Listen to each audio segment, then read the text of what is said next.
Morning, students, and this is a marketing course lecture of the third chapter, which is prepared by the two instructors, Binyam Mariam and myself. So today we'll be discussing the third chapter, which is about product, one of the marketing mixes, and we'll continue with the rest of the mixes in the next lectures. So let's start. To start with a retail product, let's see what a product is and what is the basic aim of a product is.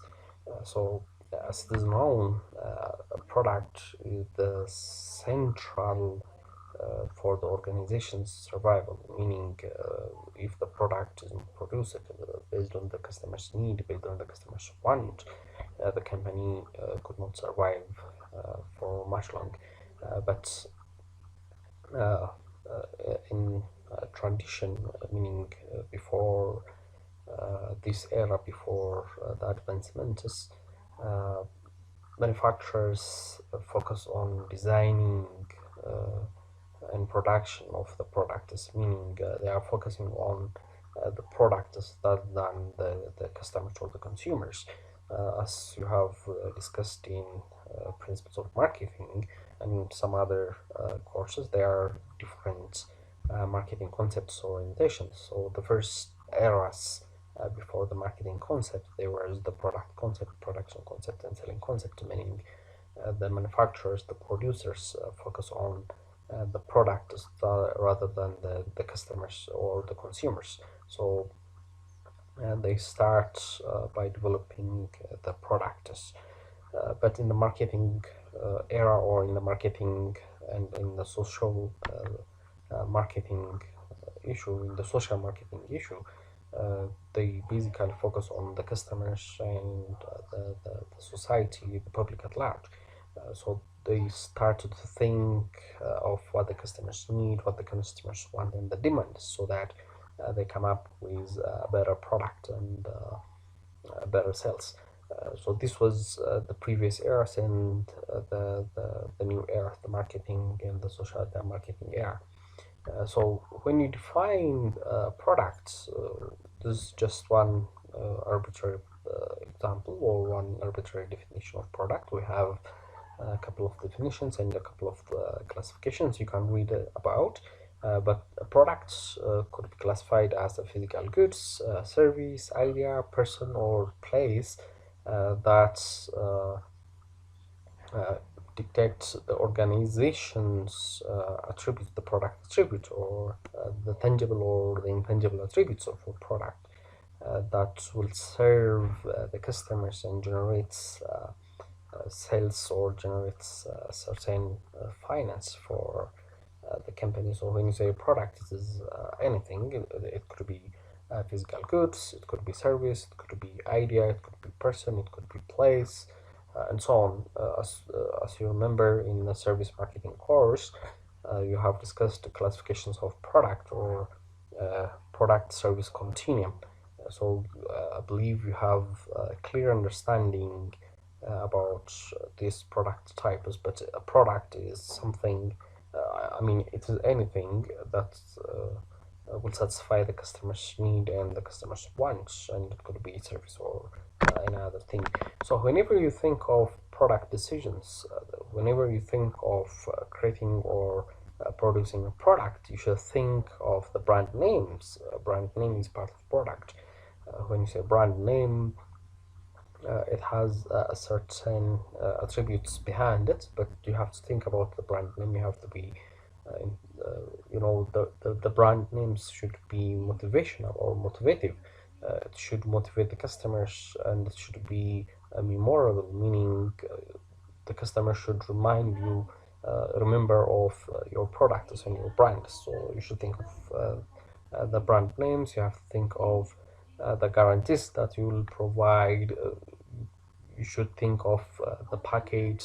You should think of additional services that you will provide for the customers whenever they purchase your product. So when you say retail product, it's not different history. It is not a different issue.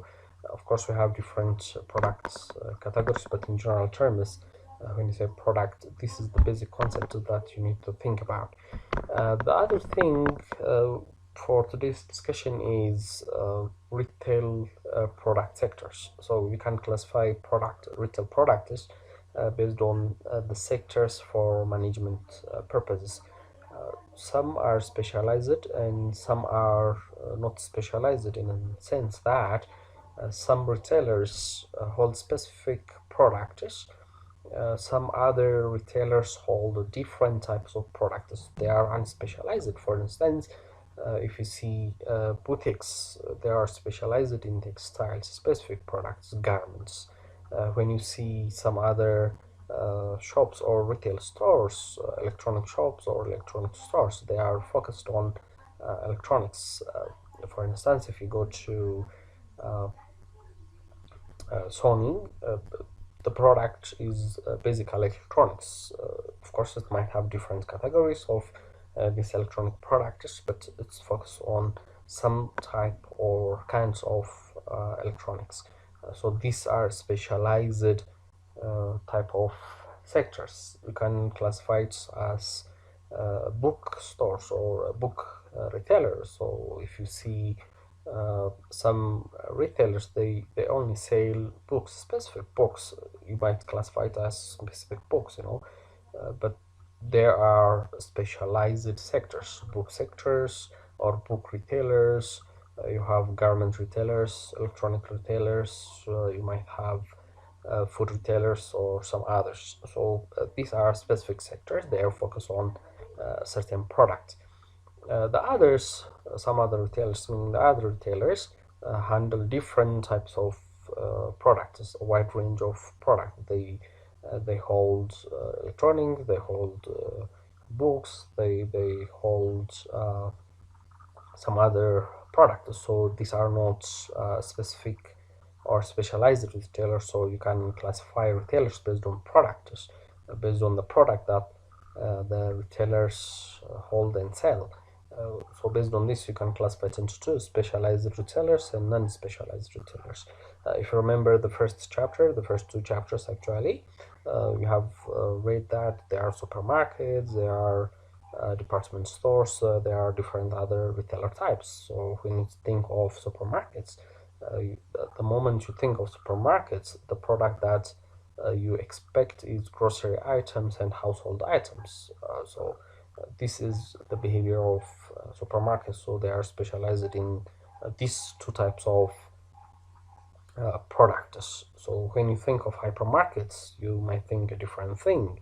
When you think of department stores or chain stores, you might think a different product, or you might expect a different product. So based on the sectors, uh, based on products, you can classify it as specialized retailers and non-specialized retail stores. So saying these, what is the role of product management in retail, and what are the basic role of retailers?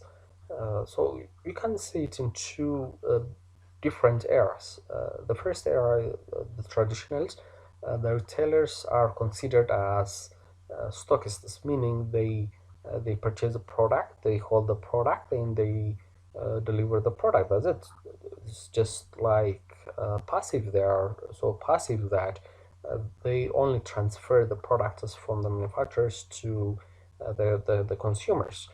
But currently, if you see retailers, it's not just transferring products from one end to the other end, but they perform different activities. They collect informations about the customers, they collect information about the product, they collect information about manufacturers and so on. As you remember in the first chapter, we have said there are different functions of retailers. So this is the current scenario of retail. It's not just transferring one product from one end to the other end, meaning from the manufacturers to the customers. Rather, they involve themselves actively in the retail process, meaning they purchase products which fits to the customers based on the customer's interest. They assess the customer's need, they assess the customer's attitude, they assess the customer's demand, purchasing power, frequency, and so on. And then based on that, they purchase the products from manufacturers and they deliver this information for the manufacturers, so as the manufacturers could come up with a better product, a better strategy to deliver the products for the customers. So currently in this era, retailers are active participants or active intermediaries, while in the previous eras they were just passive. They transfer one product from one end to the other end. That was the case, but currently they involve themselves and they control the product range, meaning they control which product is to be sold, which product is will be delivered to the customers, and so on. So this is the role of retailers in current times in managing the products. If you see the diagram in here, if you see the figure in here, it shows you the basic value additions by retailers. So as we said, retailers, they are active participants. They research the customers, meaning they will uh, check what the customers want, what the customers purchase, how frequently do they purchase a certain product, how much do they afford, and then the seasonality of the products, and so on. So based on that, the suppliers will be selected, and the suppliers has their own brands. They will produce the product, they will deliver the products, they provide services for retailers. They have their own source, meaning global sources or so on, and these suppliers will deliver or will provide the products for retailers. And the retailers function differently. Let's say in the first chapter, when we define retailers, we have said retailers are those entities, individuals, or companies who break the bulk, meaning they purchase in higher amounts or in bulk, and they uh, break the bulk to deliver it for customers, for final customers. So the retailers provide with different values. If you see services, they stock the product, they avail the products for you to consume it for the customers. So they mainly provide three utilities. The three utilities includes the time utility, the place utility, and then the possession utility. Uh, the only utility that the retailers could not provide is the form utility. If you remember the first chapter, we have discussed about these utilities types. So try to revise those lectures in the previous classes. So these are the basic values that the retailers add for the customers. For instance, they provide you with transportation or warehouse or uh, other source of delivery. Let's say uh, when they transfer the product, meaning when they purchase the product from a certain supplier or a certain manufacturer or a certain wholesaler and bring it to your destinations. They are giving you transportation utility, meaning they are transporting or moving the products from one place to the other place. So they are giving you a place utility. And then they will help you to acquire the products at the time that you need it. If you need a certain product at the middle of the night, those retailers could provide you, and so on. So these are the utility or the benefits, the value that the retailers provide for customers. Saying that, uh, what is a retail merchandising? So the basic purpose is to understand about products, right? This lecture, this chapter is about products, retail products. So what is retail merchandising, and how do we uh, assess and how do you evaluate our products, our environment? So When you say retail merchandising, it is a process of retail sales. In this process, it includes two things basically: how to present products to consumers and determining the best price. So these are the two basic processes in the retail merchandise. But when you say how to present products to consumers, you have to assess different things. You have to know which product to present for the consumers, and then you have to think of how much do you have to present, and you have to see when you have to present the products, and then you have to assess in which quantity, in which amount, and so on. So there are different things, in which color, and so on. There are different issues that you should think about in saying how to present the product. Before presenting the product, you have to know what are the products, which products, in which color, in which size, in which quantity, and so on. So you have to think about these issues. And then when you see the price, which is the next lecture, the next chapters lecture, of course. But when you think of price, you have to think a different issue too. We'll discuss that in the next chapter. But when you say merchandise or retail merchandising, it is the process. It's the process of sales. So whenever you think of a sales process, or whenever you think of this process, you are focusing on two basic things: how to present the product, and in determining the best price. So you have to think of these two things. Whenever you think of how to present the product, you have to think of what are the products, and the quantity, the quality, and so on. You have to think about these things. But there is other definition. If you see down here, merchandising, it says merchandising is a set of activities involved in acquiring goods and services and making them available at the places, times, and the quantity that enable a retailer to reach his or her goals. Meaning that there are a couple of issues that you need to consider. The first is when you say merchandising, it is activity. The activities includes acquiring goods, meaning if you see these figures before you reach to the customers, meaning to the end, you should think of suppliers. You need to think of suppliers. What are the suppliers, or who supplies your products, and so on. So the first is acquiring the goods. From whom do you acquire the products or the services?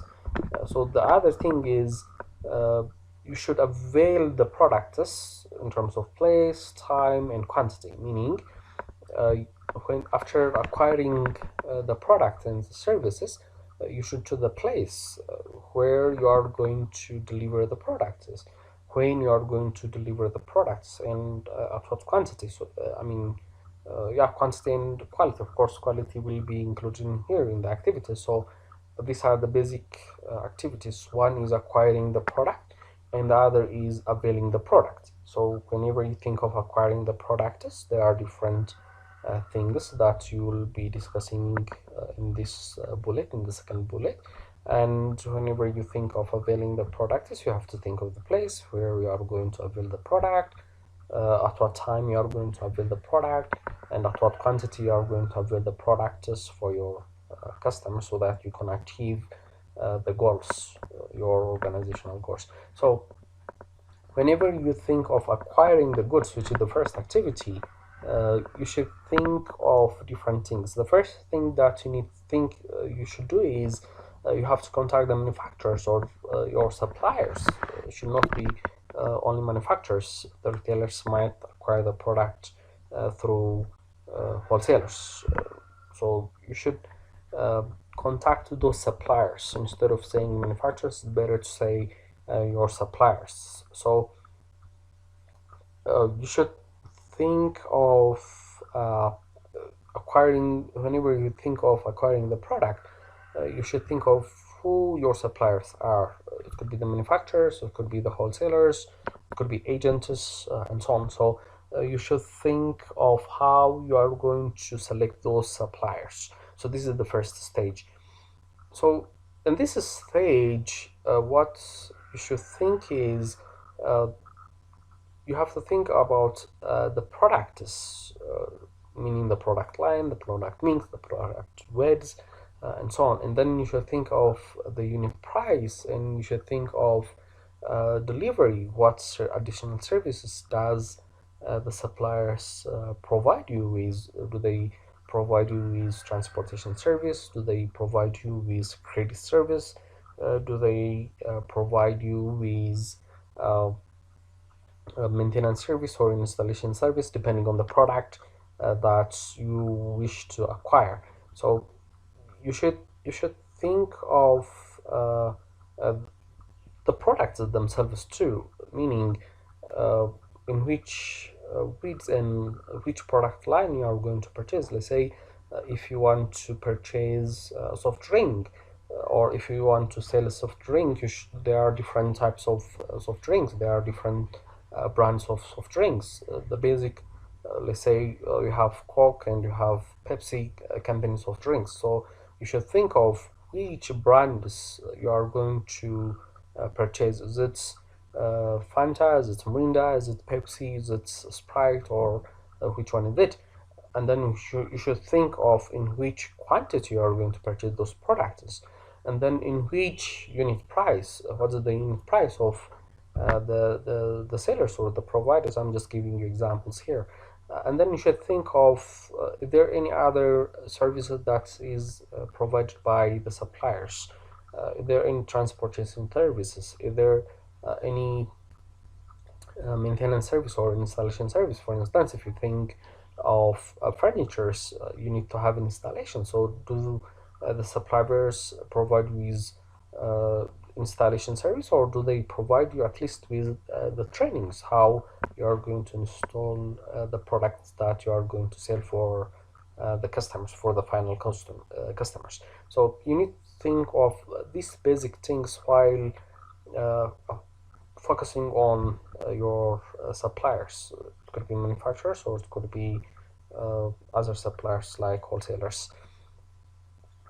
So after you think about these issues, you are going to think about how you are going to deliver those products, how you are going to provide the service for your final customers, and so on. So uh, in here, whenever you think of retail merchandising, you should think of basically three things: retail mix, or product mix, and product lines, and products themselves or individual products. This is how we are going to acquire you. This is the basic things that you should focus on. When you say product mix, it means that uh, the variety of products that a retailer owns or a retailer holds. For instance, you have uh, uh, garments, you might have detergents, laundry detergents, you might have stationery items, you might have other different products. When you mix these things, known as product mix. When you hold detergents and with that of stationery or toilet papers or some other products, then it is known as product mix. How you are going to mix your products matters, depends. That's the first issue that you need to think about. When you say product lines, it means uh, how many product categories are there in one single product. Let's say if you take toothpaste, we have different toothpaste brands. Let's say you might have whitening formulas or teeth whitenings. You might have other toothpastes. And then when you think of soft drinks, you have different lines of soft drinks. When you think of juice, you have different lines of juice. So this is product lines, meaning how many of the product categories in one specific product. So when you say individual product or products themselves, you are focusing on the product quality, the product name, and so on. So you should think of these basic things whenever you think of retailing. So the merchandising functions, when you say functions, it means how do they, what are the basic activities. So whenever you think of merchandising functions, basically you have four. The first one is purchase, meaning acquiring the products. So after acquiring the products, after purchasing the products from wholesalers or from the suppliers in general, you are going to store those products properly. You need to have proper storage. You need to have proper environment for the products. It's not the same when you store juice and when you store certain garments. It's not the same storage that is required, so you need to have a proper storage. And then the third activity or the third function is display, meaning showing the product that you have for your customers to be purchased by the customers. And the last function is sales. So purchase, storage, display, and sales, these are the functions of merchandising. So we'll discuss about the storage, the displays in the later slides, but let's focus on what about the merchandising manager. What is his or her functions? So the first function is availing the products in the stores. Whenever there is a retailer, that merchandise manager or the manager of that store should avail the products for the customers in different variety, in different price range, in different brands, and so on. And then it's not just availing the products. Uh, the manager should make sure that the available products or the inventory is in assortment or in variety. Uh, the manager should not only focus only on one brand, but it should focus on different brands. For instance, when you say supermarkets, we have said that supermarkets hold grocery items and are all household items. So if you take grocery items and let's focus only on one product, let's say juice. If that supermarket holds only one brand in one type of juice, then the customers will be discouraged to purchase from that specific retail outlet. So the manager should assort or avail the variety in a specific product. The other function of the manager is that whenever you think of products, you should think of the shelf space and the shelf life of the product. Shelf space means the place where the product is placed. We'll discuss about these issues in the next slides, but think of as the place or the place of the product in a certain space shelf. Right, so this is shelf space. When you say shelf life, it means the expiry dates. How long will the product stays in a shelf without expire, okay, without losing the functions of that specific product. So you should maintain the shelf space as well as the shelf life of the products. And as we can see in the slides, you have different functions of the retail manager or the merchandising manager. Next to that, you should think of merchandise planning and assortment planning. We have discussed about merchandising and assortment in the previous slide, but you should think of merchandise planning and assortment planning. So when you say merchandise planning, it is inventory management, meaning you should plan ahead of time about your inventory, about your products. Inventory is a general term, so you should think of uh, how much you are going to acquire in the first stage, and then what's the plan for the next season or for the next period, for the next month or week. And then you need to think about the price, you need to think about the beginning inventory and the ending inventory. You should think about the stock and so on. So when you say merchandise planning, it is all about inventory management. We will discuss about these issues in logistics course next year. hopefully. So when you say merchandise planning, it's all about inventory management.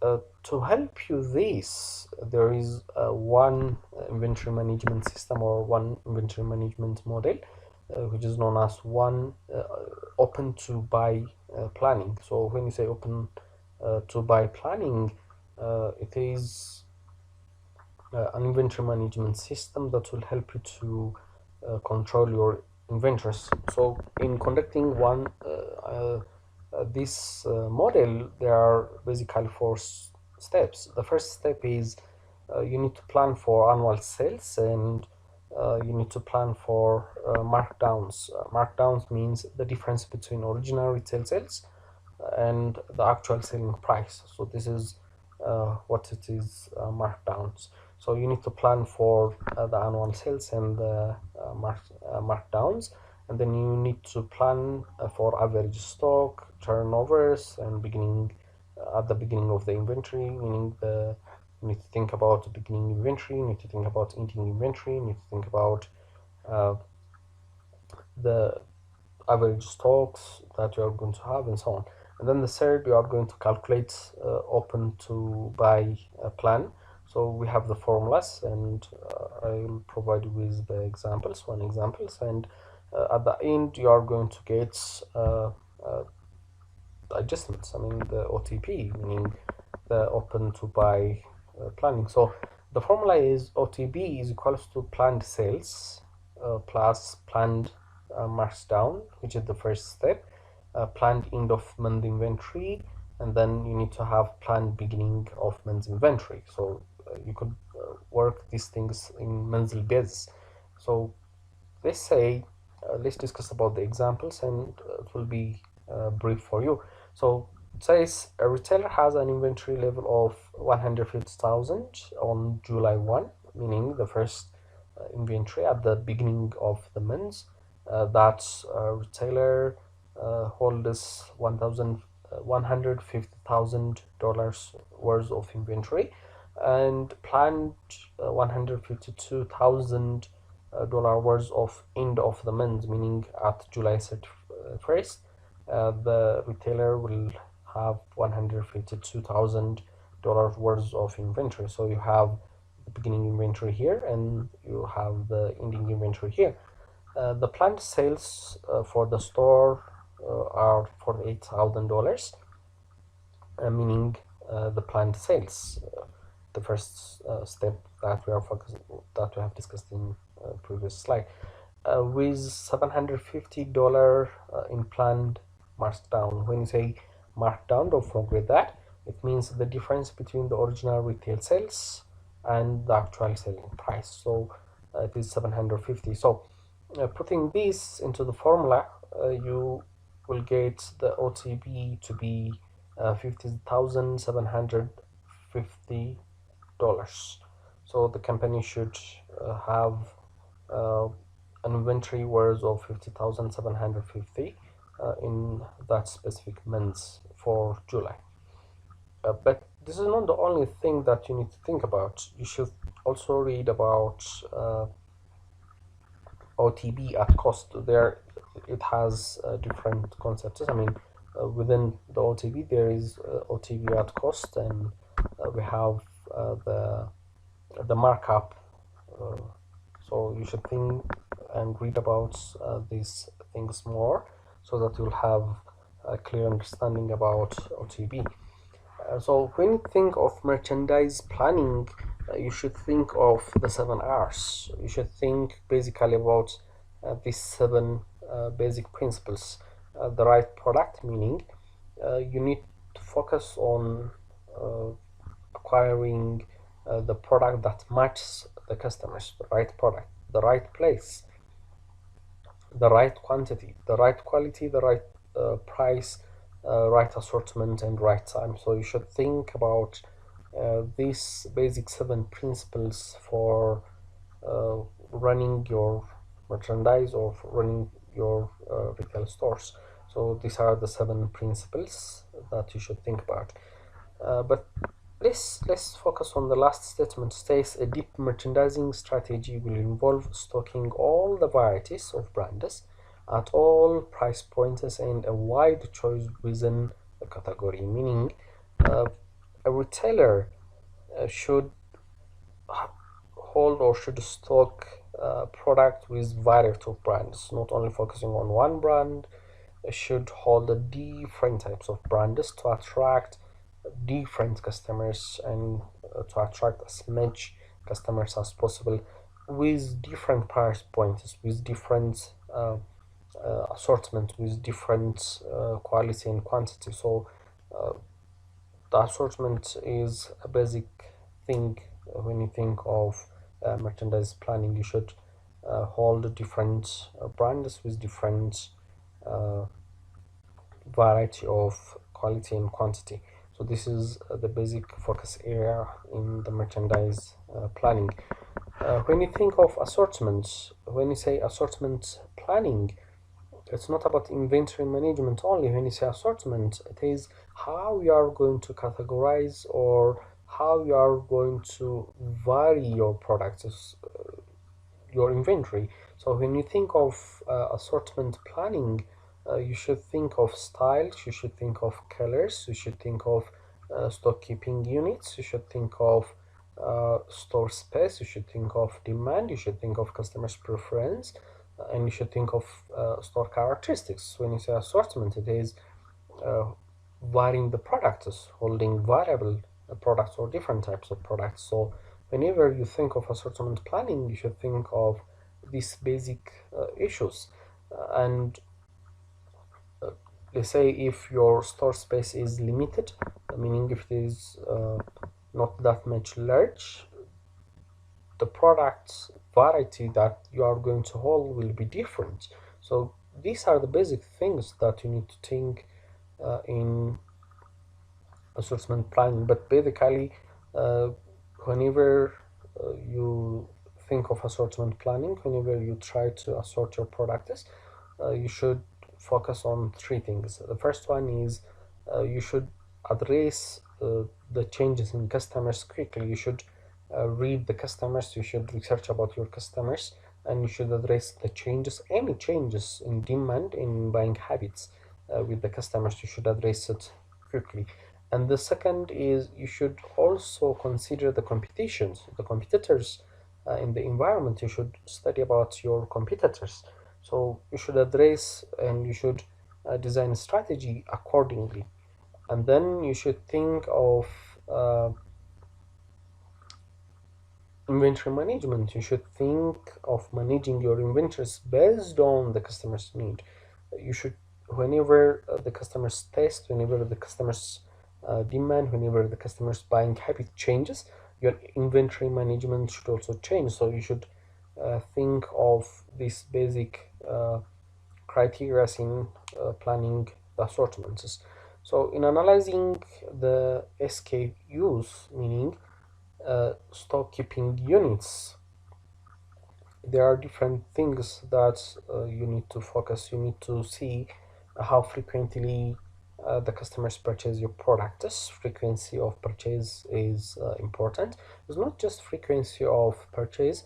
You should also see which items are picked or purchased by the customers and how frequently they purchase uh, the products. Uh, for instance, if one item, okay, item A is purchased frequently and more often, then you should replenish those products again and again.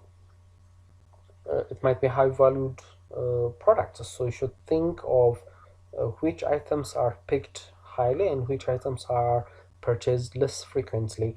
If the products are purchased less frequently, then you, the inventory that you are going to stock will also be less. If the products are high frequently purchased, then the inventory stock that you'll have will be in higher amounts. So you should think which products will be purchased and how frequently the customers purchase the products.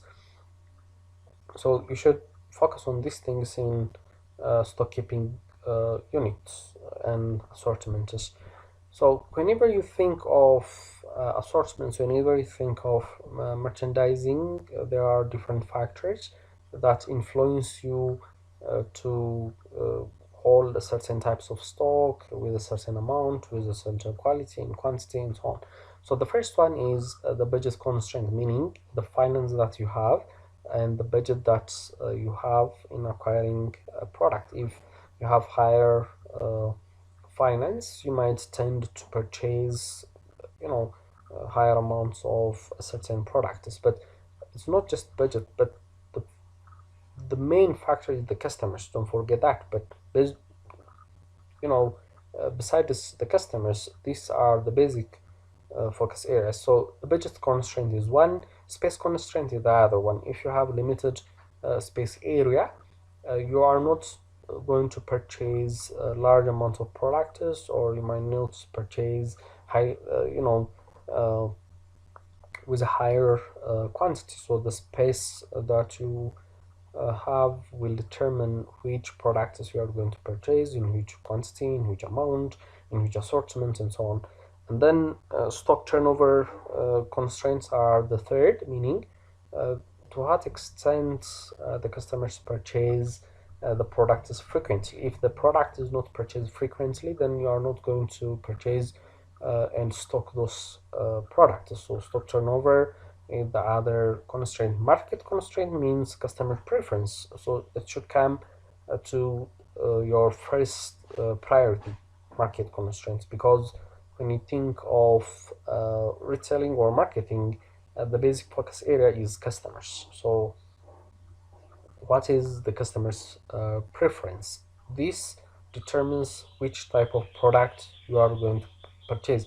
It's not just only the items, it is also the brands determined by these factors or these categories. On you can read the others as well, and if you have any questions, we can discuss on it. So when you think of merchandise buying, or the buying process of retailers merchandising, we have basically five steps.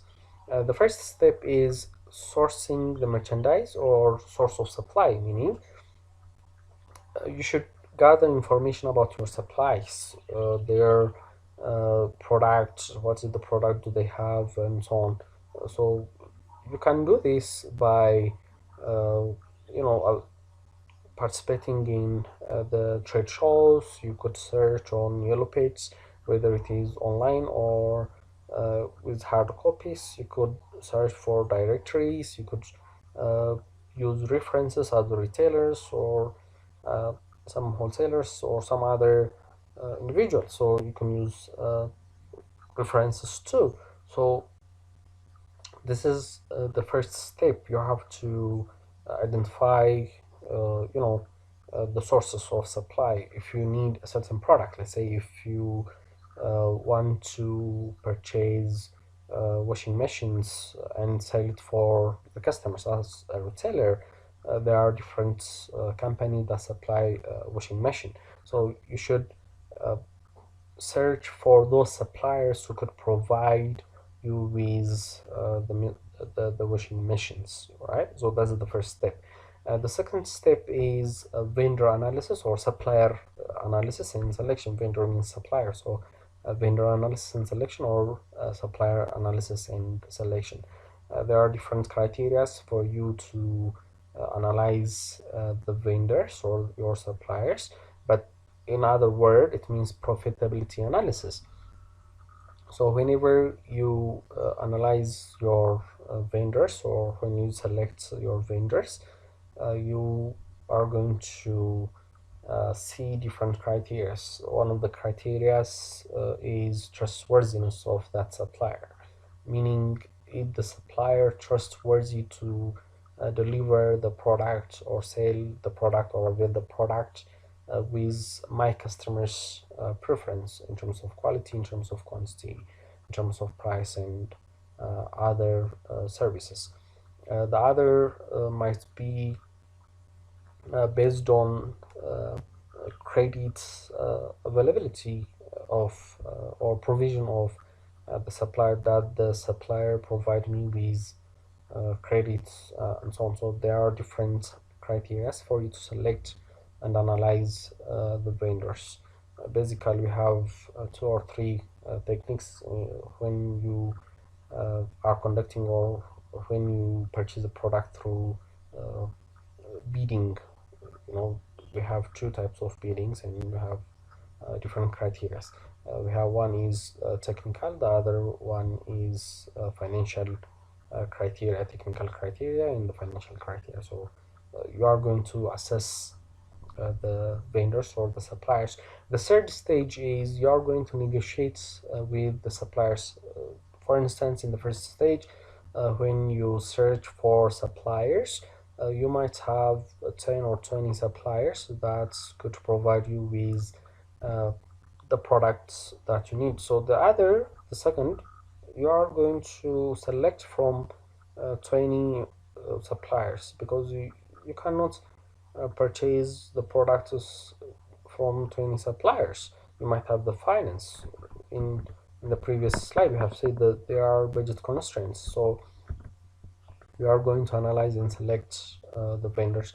After that, you are going to negotiate with the vendors. So whenever you negotiate with the vendors, you should consider a win-win situation. You should not be rigid, you should be flexible to some extent.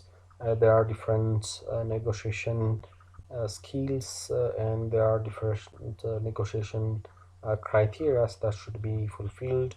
For instance, first you should um, set the objectives, you should set the place, the time, and so on. You should assign people that will negotiate, and so on. So I'm not going to go to the details, because uh, the negotiation, the supply selection, and so on will be discussed in the course logistics and supply chain management next year at first semester.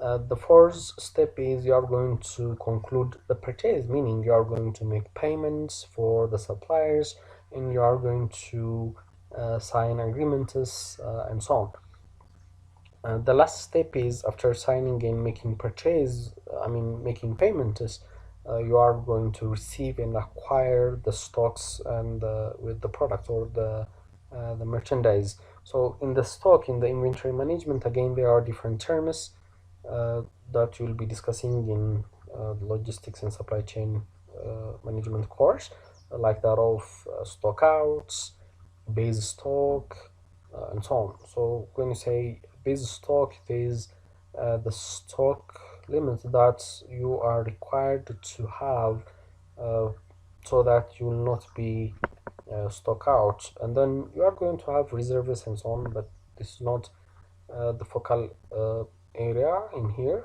So these are the basic 5 steps whenever you consider the buying or purchasing a certain product as a retailer.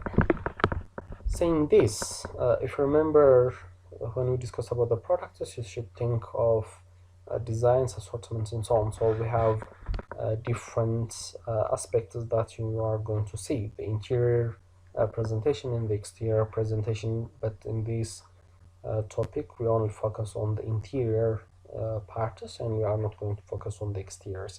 So in the interior presentation, meaning when you set up your products, when you set up your retail stores, you should make the customers to want to purchase the products at the display, meaning it is about interior design, it is about the displays of the products.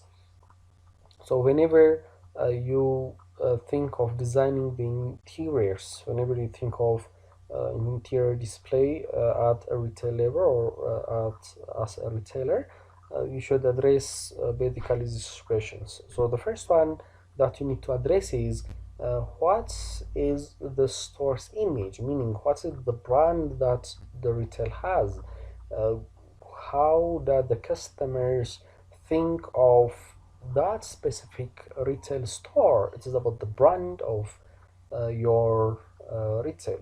It includes the colors, it includes the other things, and so on. So that's the first thing that you need to answer before designing the interiors. The second thing that you need to ask yourself is what type of customers do I have? What type of customers visit my shop? When you say what type of customers, it is in terms of demand, in terms of financial capacity, in terms of product preference, in terms of age group, meaning demographic, in terms of other factors too. So you need to know which type of customers visit your shop and which type of customers purchase from your store. So you should think about the image and you should think about the customers. The third is what is the concept, meaning do I have a clear thing for my customers? Do I have a clear message for my customers? Is it clear?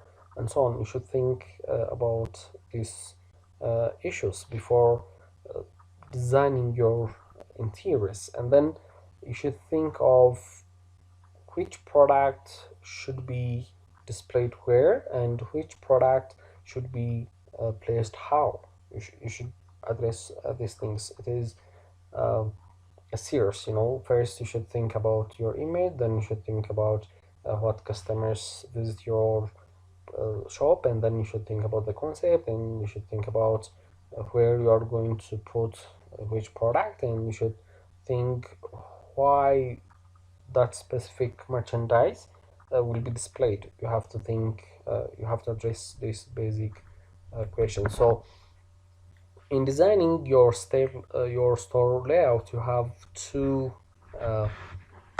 approaches. You have two basic approaches. The first one is grid or straight design model, and the other one is a free flow layout model. So the first one, which is the grid or straight design model, which will be shown in figure 3.2, meaning this model. I'll come back to here.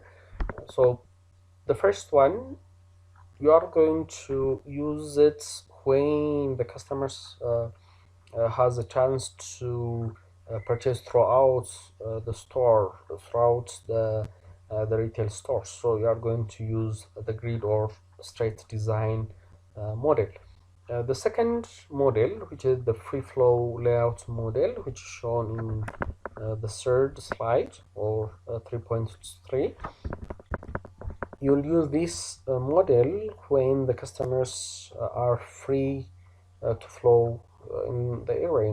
They you are going to use it when your store is below 5,000 square feet. And the difference is that if you see the grid or straight design model, the products are arranged in accordance. Let's say we have grills at one corner, and then you have bakery at the other, you have cafe at the other, and then you have health and beauty products in one shelf, and then you have homewares in the other shelf, and you have grocery in the other shelf. So if you see this, it is a straight line, it is grid. It is like which products are where. So this is used mostly in supermarkets. If you see supermarkets, it is arranged in these ways. There are customer service in here, there are checkouts after purchasing the product, and so on. We have floor product on one corner, you have natural food at one corner, you have dairy at one corner, and so on. So this is a grid or straight design model. When you think of free flow layout or free flow model, you have, let's say, jeans in one side of the room, and you have skirts at the other hand of the room. If it was straight, then these products, similar products, will be arranged similar corners or in similar shelves as it is in the grid or straight design. So this is the difference between the two models. You can use these two models depending on your stores. So whenever you think of design, whenever you think of designing your stores, meaning the interior, there are basically 7 pointers that you need to think about. The first one is balance. When you say balance, it means equilibrium of the products at the two sides, meaning in terms of size. You have emphasis, you have proportion, you have rhythm, color, lighting, and that of harmony. So let's discuss about these issues in detail. So when you say balance, it is the equilibrium in terms of size, meaning similar size of products could be placed in one shelf, and the other similar type of products could be placed in the other in terms of size. So we have two uh, types of balance. You have symmetric balance and you have asymmetric balance. When you say symmetric balance, it means that the products or the merchandise that you are going to place in the store, in the shelf, is with equal size at the two ends. So you have equal sizes in one shelf, similar sizes. When you say asymmetric, it means the balance is not symmetrical, meaning you might place uh, two different sized products at one shelf, but it is about the size of the merchandise. So when you say emphasis, it is the eye contact of customers. If you see a certain layout when you enter to the shop or to the retail store, your eye will focus on one area. So this is known as emphasis. uh, there are formulas, there are different theories, and there are different approaches, but when you say emphasis, it means the initial eye contact that is made by the customers, the focal point, the focal area. If you see a picture, any picture, there are focal points, meaning when you say one picture, your eye automatically goes to one side or one point at the picture or at the specific uh, of slides. So when you say emphasis, it is the same. It's a similar thing. It is the first contact that's made by the customer. So this is about uh, focal points. The third is proportion. When you say balance, it is in terms of size, and when you say proportion, it is in terms of quantity, meaning uh, to what ratio the product should be placed, considered to the whole product. If you remember the previous slides, when we discussed about uh, merchandising assortments and so on, when you think of merchandise assortment, you should think about the customer's preference, right? So when you think of proportions, you are applying the customer preference, which products are purchased frequently. So uh, you are going to raise the ratio of those products compared to the other products. If the product is purchased frequently, the proportion or the ratio should be a little bit higher than the other items. So when you say proportion, it is the ratio of one product to the others. When you say rhythm, it means the movement, the organized movement of the product. Let's say you are not going to purchase, or you are not going to place, let's say, grocery items, let's say juice at one corner, and second to that, you are not going to place detergents. The rhythm is not, consistent. So if you place, let's say, juice, after that you are going to place a certain item that has, a certain organization with the first product. So this is the rhythm or the movement, the organized movement of the product should be in a smooth flow. When you go from one shelf to the other shelf, you should uh, keep the rhythm, or it should be organized. When you say harmony, it actually comes second to rhythm. So when you say harmony, it means does the first product or the first item has similarity with the second item. So when you say harmony, there are three types of harmonies. The first one is functional harmony, the second is structural harmony, and the third is decorative harmony. When you say functional harmony, it means that the first item provides somehow similar function with the second item. When you say structural harmony, it is based on fittings. Does the first item fit with the second item? Let's say if you place juice with that of soft drinks, functionally they might provide you with similar functions, but structurally they might not be the same. But if you place, let's say, plates with that of knives or spoons, uh, the functions are different.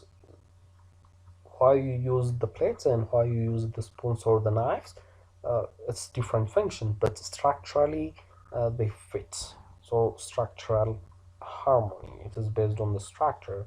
When you say decorative harmony, it means it is about the display. Let's say you might use uh, uh, you might use lightings, the one that you are going to use in Christmas on or so on. You might use that decoratives for um, garments or some other uh, retail. So it is about decorative. There is no functional uh, similarity, there is no structural similarity, but this is for decorative purposes. So when you think of harmony, we have three types of harmony: functional, structural, and that of decorative harmony. The other thing that you need to think about is the color of the interiors. So you have two basic type of color: warm colors and you have cool colors. The purpose or the function is different when you use warm colors, and when you use cool colors, the function is different. For instance, the warm colors, red, yellow, orange, and something like that, it is included in the warm colors. So when you use warm colors, that means the room will feel smaller while the objects seems larger. Meaning, if let's say if you are using a red package for a certain product, then that product will seem larger, and the customers will have a tendency to look at it other than the other products, as we discussed about the emphasis. Okay, the emphasis will be made using colors. If you use cool colors, it is something like blue, sky blue, green, and so on. If you use this type of colors, then the rooms looks larger and the products looks smaller. So you should think of which colors you are going to use in your retail stores based on the product and based on the emphasis that the customers would give. When you say the lighting, it is about the lights that you will be using in the retail store. It might be primary lights, it might be accent lights, it might be atmosphere lights. So uh, what type of lighting you are going to use in your retail stores. For instance, if you look in most of the garment stores, the lights that they use is somehow different from the lights that they use when you go to a restaurant or when you go to a certain barber shop or something like that. So the lightings are, you know, it creates illumination in the customer. So these are the basic things that you are going to consider, or that you should consider in designing the interior, the layouts. So in designing a display, this one is in designing the stores, okay, the store itself. So in designing the displays, there are three basic things that you need to focus on. The first one is a prop. So when you say a prop, it is something that will show you the purpose and the function of that specific product or the merchandise. But these props might not be sold, or it might not be for sales. For instance, if you go to a certain textile retail store, a garment store, you might see a certain props like that of you know the toys that wears the clothes. It will show you the purposes of that specific clothes, but the toys, these props are not for sale. So this is one. Uh, it might be the other displays too. They are not for sale, but it will show you the function and the purpose of that specific merchandise. So this is known as props. You have to think about this. The other is fixtures. So when you say fixtures, it is the shelves, or it is yeah, it is the shelves that will be used to place the merchandise. So it is just for displaying. The shelves might be movable, the shelves might be non-movable, or regular racks, right? So it is the shelves that doesn't show you the purpose of that specific product. But whenever you think of fixtures, you should think of six basic principles in terms of uh, the feet that you are going to use, in terms of other things. So you should focus on these basic six criteria whenever you think of fixturing, right?